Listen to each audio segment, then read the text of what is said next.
Here's what you have to deal with when you have big males and you have a lot of snakes in your collection.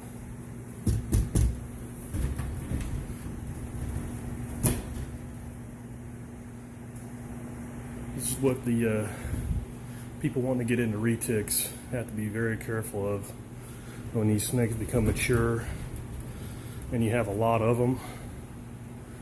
I've got a couple other males that do this hardcore, like Moses, my Platinum, and you have to be very careful with these guys because sometimes they will go after you. Like,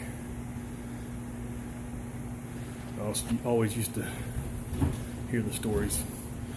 Snakes won't chase you, but these things will. I just cleaned his cage. I soaked him in a tub of water. He came out of the tub and he was flopping around like this, like a fish out of the water. But fortunately, he hasn't tried to bite me yet, but I wouldn't put it past him. And with most of my females, they're easy to deal with compared to this.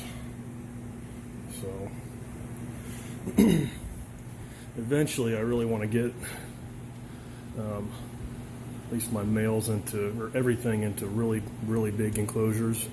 Even do something outdoors where they stay outside for several months of the year, where they have, 15, 20 feet length and 20 feet deep and 10 to 15 feet height to climb. That's really the direction I want to go towards with these snakes, but for now I'm just kind of just dealing with them. You have to excuse me, I'm kind of sweaty. It's 85, 86 degrees in here and high humidity in my house. I haven't turned my AC on in like 2 years.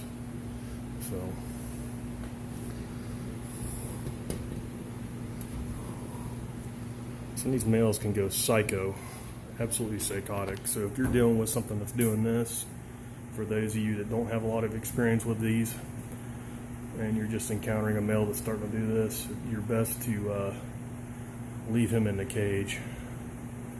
And if he's out of the cage or he comes out, get extra help. Get a couple people to help you just in case.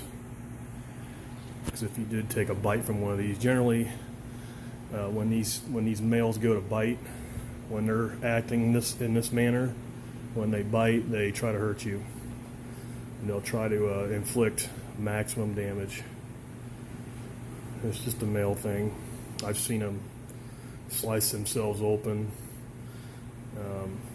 The cuts were from the belly all the way around to the top of the back that were 1/2 inch, 3/4 of an inch deep, and you're talking 5 or 6 cuts like that. Very severe. So as a keeper, if something like that were to happen to you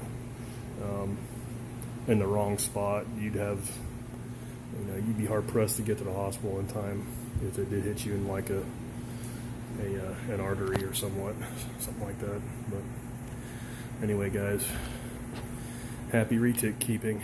Bye now.